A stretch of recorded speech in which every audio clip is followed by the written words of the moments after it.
Salut, alors je me suis arrêté 2 jours à Pai, qui est une petite ville dans le nord de la Thaïlande. En fait, ce que je fais, c'est que j'ai loué un scooter à Chiang Mai et je me fais un tour du nord de la Thaïlande en scooter.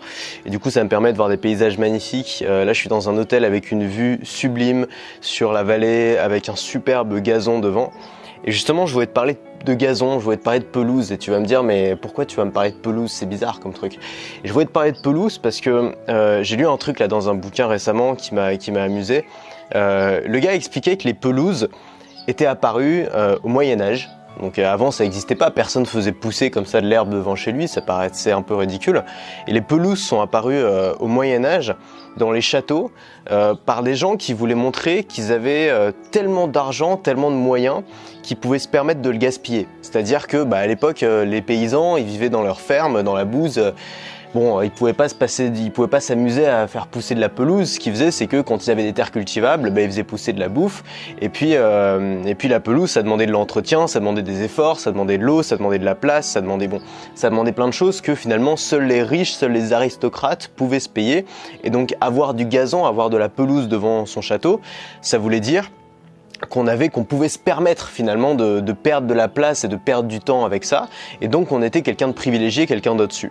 Et en fait, c'est amusant parce que donc les pelouses sont apparues à ce moment-là et en fait, avec le temps, les pelouses se sont démocratisées, mais toujours en représentant une forme d'élite. D'abord, on en a vu dans les bâtiments politiques. Tu regardes dans la plupart des bâtiments politiques dans le monde, tu as souvent des grandes pelouses devant, ou dans les châteaux. Devant les châteaux, tu as souvent des grandes pelouses. Ensuite, on l'a vu apparaître dans les sports, sur un terrain de foot, sur un terrain de tennis, sur un terrain de golf. La pelouse est encore signe d'une sorte de noblesse. Et puis enfin, ça s'est vachement démocratisé. On l'a vu apparaître dans la classe moyenne américaine, où si tu es un Américain respectable, tu dois avoir ton beau petit gazon bien tendu devant chez toi. Et finalement, l'entretien de ta pelouse, si ta pelouse est broussailleuse ou si ta pelouse est nickel, ça révèle souvent si tu as des problèmes dans ta vie ou pas. Et donc si ta pelouse est bien entretenue, c'est que tu as une vie qui est bien rangée. Si ta pelouse est un peu broussailleuse, c'est qu'il y a des trucs qui vont mal. Et c'est amusant parce que aujourd'hui, même au Qatar, ils font pousser des pelouses, tu vois, et c'est amusant parce que de se rendre compte de l'aspect culturel de la pelouse, qui était qu'avant le Moyen-Âge, personne n'avait l'idée de faire pousser de l'herbe comme ça devant chez soi, ça servait à rien, ça paraissait inutile. Et aujourd'hui, ça paraît un peu la norme d'avoir sa pelouse devant chez soi, ça fait bon genre, ça fait sympa. Et en fait, ce qui était intéressant dans cette histoire, c'était que l'auteur, ce qu'il voulait nous prouver avec cette histoire, c'est que tout est culturel et le fait de connaître l'histoire des choses, de comprendre l'histoire des choses, ça nous permettait d'échapper à l'histoire.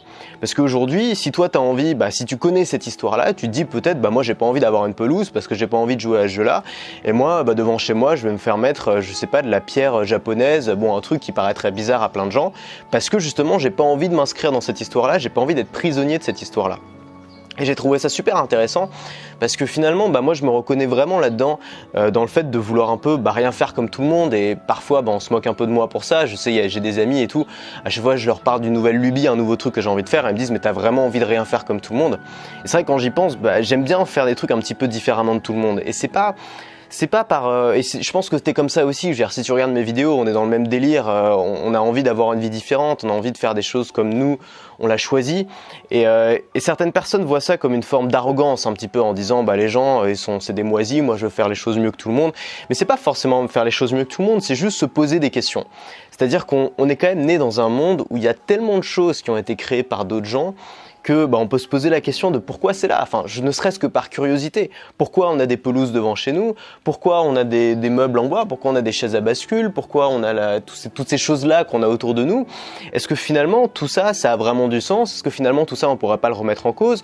Et ça va plus loin sur les jobs. Pourquoi est-ce qu'on est salarié? Pourquoi est-ce qu'on échange 5 jours de sa semaine contre 2? Pourquoi est-ce qu'on échange 50 semaines contre 48 semaines contre 4 semaines, 48 semaines de travail contre 4 semaines de vacances? Pourquoi est-ce qu'on irait travailler pour un patron dans un job qui n'a pas de sens pour nous? Pourquoi est-ce qu'on ferait tout ça? Est-ce que vraiment c'est nécessaire? Et finalement, on se rend compte que beaucoup de choses sont culturelles et souvent on le fait pas parce que c'est foncièrement nécessaire. On le fait parce que nos parents faisaient la même chose, ou parce que nos amis font la même chose, ou parce que notre environnement culturel fait la même chose. Et donc on se pose pas vraiment la question de pourquoi. Et je pense que moi et toi aussi, si tu regardes mes vidéos, on est dans le même délire. Moi je la connais, ma communauté, je sais un peu comment vous êtes, et je pense qu'on est dans le même délire, c'est que on n'aime pas le statu quo. On a besoin de comprendre. C'est juste, à la base, je pense, ça part d'une simple curiosité. On a besoin de comprendre pourquoi. À l'école, on dit tu travailles. t'as besoin de comprendre pourquoi. Souvent les mauvais élèves sont pas des gens qui sont mauvais foncièrement, c'est des gens qui ont envie de comprendre. Simplement ils ont envie de comprendre pourquoi on leur demande de faire cette tâche. Et le problème c'est que très souvent à l'école, on te répond parce que c'est comme ça, tu comprendras plus tard. Et franchement les maths, moi je comprends toujours pas pourquoi j'en ai fait. Alors je sais que c'est très utile pour beaucoup de gens, pour les ingénieurs, pour les mathématiciens, pour plein de gens qui travaillent dans ces domaines-là, mais pour quelqu'un qui travaille pas dans ces domaines-là, les maths ça sert à rien, la physique c'est des choses, en tout cas la physique telle qu'on l'a étudiée à l'école, c'est-à-dire en faisant des équations, ça sert à rien, il n'y a rien qu'on a gardé. Il y a beaucoup de choses finalement qu'on a appris qui servaient à rien, mais on nous a forcé à l'apprendre, on nous a pas expliqué pourquoi, on nous a pas vraiment expliqué en quoi concrètement ça allait apprendre. Et moi je me souviens de scénarios qui paraissent absurdes, où des élèves dans la classe demandaient à la prof de maths, madame ça sert à quoi ce qu'on est en train de faire là? Et la dame disait, je sais pas. Voilà, elle disait clairement, je ne sais pas à quoi ça sert, c'est juste, je le fais parce que c'est dans le programme, parce que c'est écrit. Et je pense que nous, on est, toi qui regardes cette vidéo, et on est plusieurs, on est une génération de gens qui n'acceptons pas de faire les choses parce que c'est écrit, qui n'acceptons pas de faire les choses parce que les autres le font, qui n'acceptons pas de faire les choses parce que quelqu'un a dit qu'il fallait les faire comme ça, mais sans qu'on nous explique pourquoi. On a besoin de comprendre pourquoi. Et c'est pour ça que souvent on s'intéresse à des thématiques comme la santé, comme l'alimentation, comme les autres modes de vie, comme le travail, comme l'indépendance, parce que c'est des thématiques où il y a tellement de choses qui sont acquises, mais qui ne sont pas expliquées, on ne sait pas pourquoi. Pourquoi est-ce qu'on mange de cette façon? Pourquoi est-ce qu'on obéit à notre médecin alors que le médecin nous explique jamais pourquoi il faut faire les choses? Pourquoi? Voilà, on fait trop confiance souvent à des gens en pensant qu'ils veulent notre bien, alors que c'est faux, que foncièrement, il n'y a pas de raison que les gens veulent notre bien. Chacun travaille pour soi.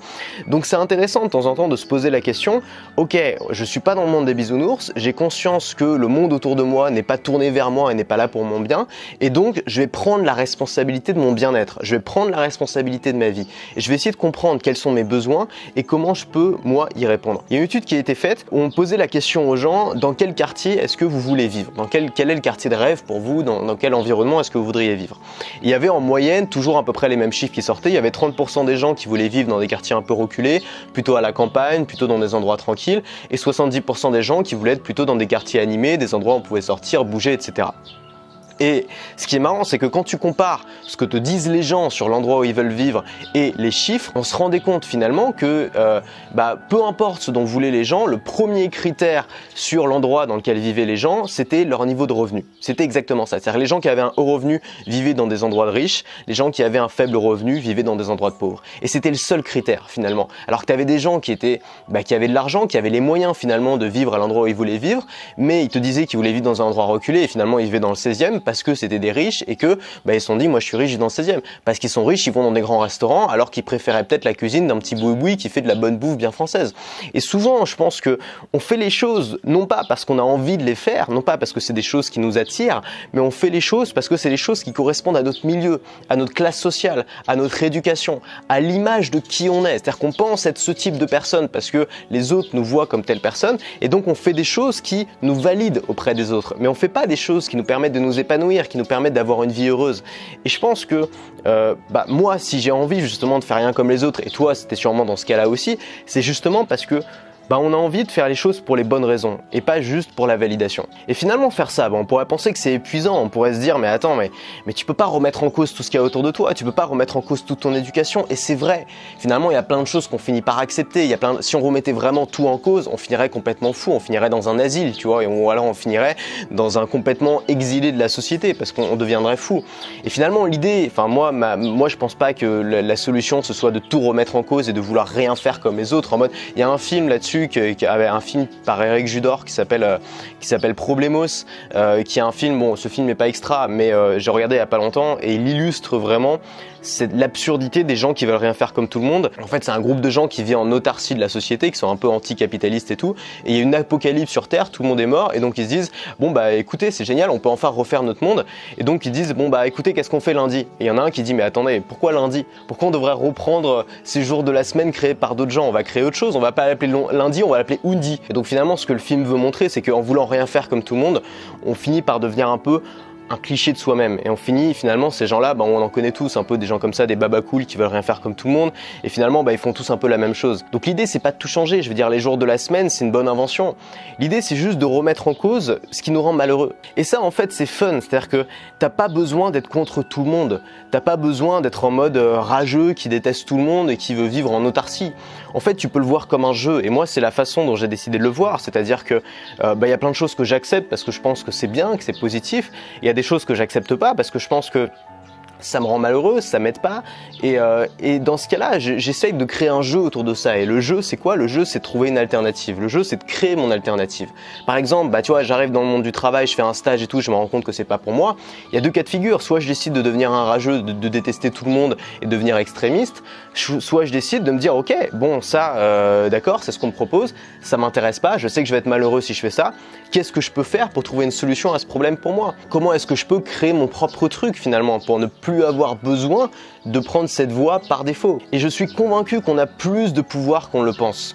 On se croit vraiment en puissance parce que voilà, on nous a conditionné dans un monde où on dit les autres vont faire les trucs pour toi. Je veux dire, à l'école, c'est l'école qui va s'occuper de toi, ensuite c'est tes parents qui vont s'occuper de toi, ensuite c'est la société qui va s'occuper de toi, c'est l'État qui va s'occuper de toi. T'as rien à faire. Et souvent les discours politiques dominants, c'est ça, c'est des discours de victimisation. On va voir les gens et on leur dit surtout ne faites rien, l'État va s'occuper de vous. Ou alors si vous votez pour moi, je vais m'occuper de vous. Mais c'est n'importe quoi. C'est du pur mensonge politique. L'État va pas te sauver la vie. L'État, si t'es dépressif, c'est pas l'État qui va te sauver, c'est pas les antidépresseurs qui vont te sauver. La seule chose qui peut te sauver, c'est toi-même. C'est les actions que tu vas prendre. Et je pense que il faut reprendre le contrôle, il faut reprendre le pouvoir. Et reprendre le contrôle, ça commence par se dire, ok, j'ai plus de pouvoir que ce que je le pense. Si je pense que ma vie est pourrie aujourd'hui, j'ai le pouvoir de la changer. Si je pense que mon environnement est mauvais, j'ai le pouvoir de le changer. Si je pense que mon métier va pas me rendre heureux, j'ai le pouvoir de le changer. Et quand tu prends en compte que tu as plus de pouvoir que ce que tu ne le penses, là tu peux vraiment être libre. Parce que la liberté, c'est quoi? La liberté, c'est de choisir. La liberté, c'est rien d'autre que choisir ce qui est bon pour moi et l'appliquer. C'est ça la liberté. Si pour toi la liberté c'est ça, c'est d'être dans un bel hôtel à la campagne comme ça en Thaïlande et de profiter, libre à toi de le faire. Tu peux créer un système qui te permet de le faire. C'est pas très compliqué, c'est pas hors d'atteinte. Si pour toi la liberté c'est de vivre, je sais pas, c'est de vivre à Paris, dans le centre et tout, tu peux l'atteindre aussi. Si pour toi la liberté c'est d'être au soleil, si pour toi la liberté c'est de voyager tout le temps, si pour toi la liberté c'est d'avoir ton petit nid douillet à la campagne ou ailleurs, si pour toi la liberté c'est de faire partie d'un groupe ou quoi que ce soit, tu peux l'avoir, tu peux le construire. Et si c'est pas comme ça tout packagé, tout prêt à manger et fourni sur un plateau, c'est pas grave parce que toi-même tu peux le refaire, tu peux le reconstruire. Et c'est ça la méthodologie qu'on applique, c'est ça notre méthodologie en tant que maker ou en tant que gens qui essayons de créer un système au service de leur liberté. C'est ça le message que je fais passer sur ma chaîne. Et donc pour ça, pour moi, il y a trois choses. Il y a trois choses qui sont fondamentales si tu veux prendre ta liberté, si tu veux justement ne pas accepter le statu quo. La première chose, et c'est fondamental, c'est d'apprendre toute ta vie. Ne pas t'arrêter. Quelqu'un qui arrête d'apprendre, c'est quelqu'un qui meurt. Quelqu'un qui arrête d'apprendre, c'est quelqu'un qui accepte. C'est quelqu'un qui accepte tout le reste, qui dit c'est bon, je suis plus responsable de moi-même, c'est la vie qui va m'envoyer un peu où elle veut, je m'occupe plus de rien. C'est accepter la fatalité d'arrêter d'apprendre. Si tu continues à apprendre toute ta vie, tu vas pouvoir continuer à t'enrichir, continuer à progresser, continuer à évoluer, continuer à changer ce qui va pas, trouver des solutions à ton problème. Donc ça, c'est la première étape, c'est apprendre toute ta vie. La deuxième étape, c'est ne rien prendre pour acquis. Remettre en cause tout ce que tu n'as pas choisi. Ça, c'est la deuxième chose. Et la troisième chose, et sans cette chose-là, finalement, les deux premières étapes ne servent à rien. La troisième étape, c'est oser agir. C'est-à-dire une fois que tu as les éléments, une fois que tu as les connaissances, tu sais pourquoi, tu sais comment, tu sais qu'est-ce qu'il faut faire pour changer. Une fois que tu as remis en cause tes acquis, tes connaissances, tout ce que tu as dans ta vie par défaut, tu peux changer ça, tu peux avoir de l'impact dessus, tu as plus de pouvoir que tu ne le penses. Mais cet impact-là, tu pourras l'avoir seulement si tu passes à l'action, seulement si tu agis. Donc 3 étapes. La première, c'est d'apprendre toute sa vie. La deuxième, c'est ne rien prendre pour acquis. La troisième, c'est oser agir. Et si aujourd'hui, tu te poses cette question, tu te dis mais comment faire pour apprendre? Où est-ce qu'il faut que j'apprenne? De qui est-ce qu'il faut que j'apprenne? Comment je fais pour ne rien prendre pour acquis? Comment je fais pour agir? Comment je fais pour passer à l'action? Si tu penses que tu pourrais progresser dans ce domaine-là, j'ai fait une deuxième vidéo. Cette vidéo, elle s'appelle Comment apprendre sans prof, sans coach et sans mentor. Le but de cette vidéo, c'est d'apprendre à apprendre, mais d'apprendre à apprendre de manière indépendante, sans avoir besoin justement d'être dépendant de quelqu'un d'autre, sans avoir besoin de demander de l'aide à quelqu'un d'autre, apprendre seul. Et tu peux construire une vie sur mesure, une vie qui te fait rêver en étant seul. Tu peux le faire comme ça chez toi, dans ton salon, en caleçon, tu vois. Moi, c'est une méthodologie qui a changé ma vie. Le jour où j'ai compris que si je commençais à apprendre par moi-même, j'allais chercher de l'information qui était rare, l'information qui était actionnable, que je transformais cette information en action, je pouvais avoir ce que je voulais dans la vie, bah ça a tout changé. Donc si ça t'intéresse, tu as une vidéo, tu as une formation qui est derrière, qui est disponible jusqu'à samedi. Même si tu prends pas la formation, tu as déjà pas mal de choses dans la vidéo, donc je t'invite à aller la voir. Tu as le lien qui est en description, tu as la petite vignette qui apparaît là à droite ou à gauche, je sais pas. Et n'oublie pas, c'est pas une tare de pas vouloir faire les choses comme tout le monde. C'est juste le signe que tu es quelqu'un de curieux, que tu es quelqu'un qui se pose des questions et que tu es quelqu'un qui est prêt à agir pour toi et pour les autres. Alors oublie pas l'histoire de la pelouse et à tout de suite dans la deuxième vidéo.